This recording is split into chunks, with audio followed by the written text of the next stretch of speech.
Hello, this is the Kenyan Siasa. Fox, on last week, a motion of impeachment against the Deputy President of the Republic of Kenya, Rigathi Gachagua, that began at the lower house and ultimately culminated at the upper house Senate, went successfully, meaning that the Deputy President Rigiji got impeached. After the impeachment, the DP appeared undeterred.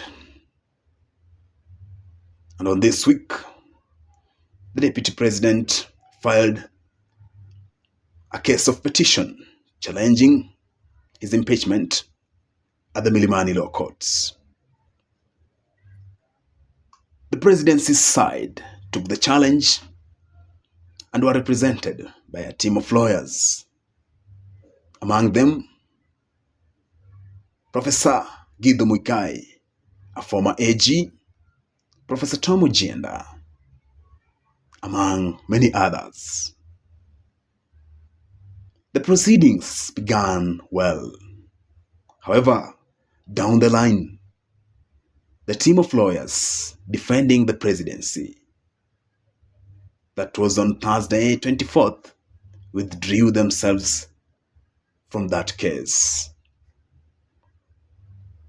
Dear folks of the Kenyan Siasa, in this episode, we're taking a look at some of the reasons that might have led to the lawyers representing the presidency withdrawing themselves from this case.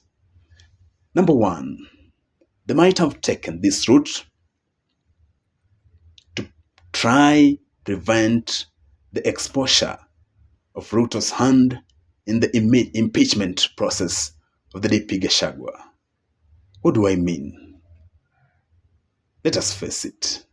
It's obvious that President William Ruto is the sole architect, is the engineer of this impeachment process of his DP Rigathi.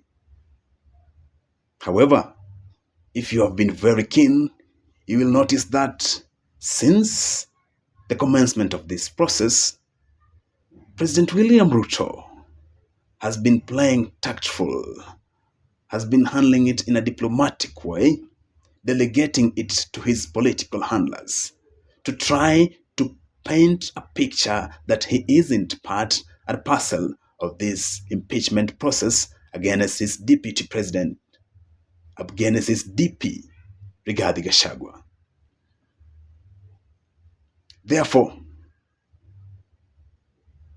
they took this route just to try, in brackets, to dilute or dissociate the presidency's hand in the impeachment process of the DP Rigathi Gachagua.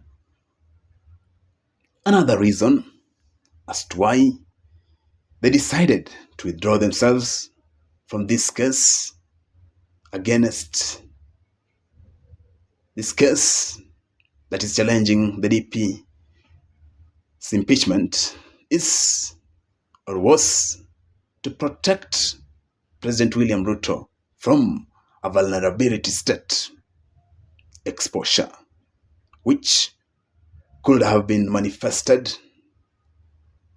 in an event when the lawyers representing him get cross-examined by the lawyers representing DP Rigathi Gachagua. Technically, this is a confrontation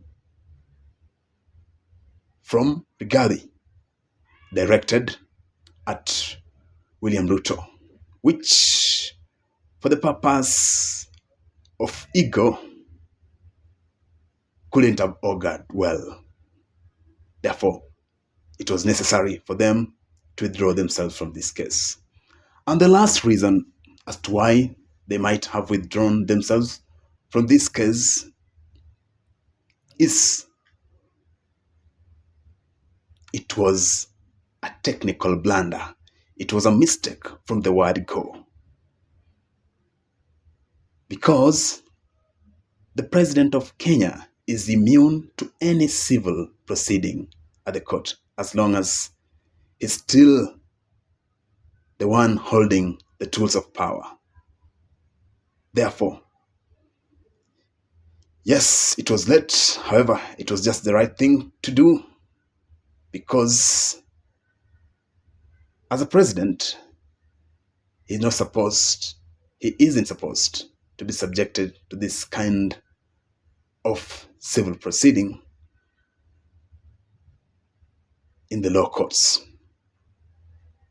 Dear folks of the Kenyan siasa, we come to the end of our episode on the reasons as to why the team of lawyers representing the presidency in the case of petition filed by DP Gachagua challenging his impeachment motion. For those of you who are not subscribed to our YouTube channel, we beseech you to show us some love by subscribing to our YouTube channel, then hit on the notification bell to get notified whenever we upload content. And for those of you who have already subscribed to our YouTube channel, the Kenyan Siasa, we are glad, we are humbled. Thank you. Until next time, bye-bye.